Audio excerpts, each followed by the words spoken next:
Hello friends, today I am gonna show you how to make a pigeon trap.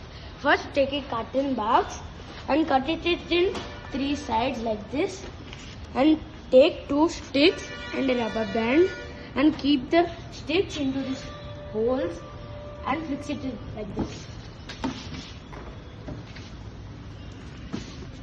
Like this, fix it like this.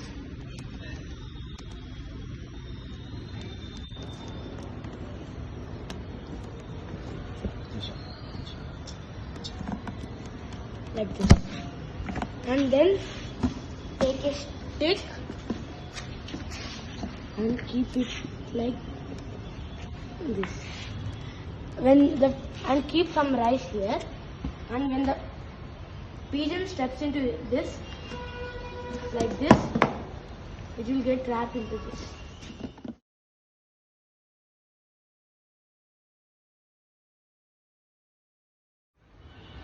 Hello friends, I put my pigeon trap near the pigeons, and I came again in 1 hour.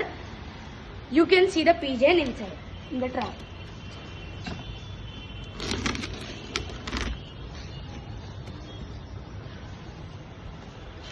Thank you friends.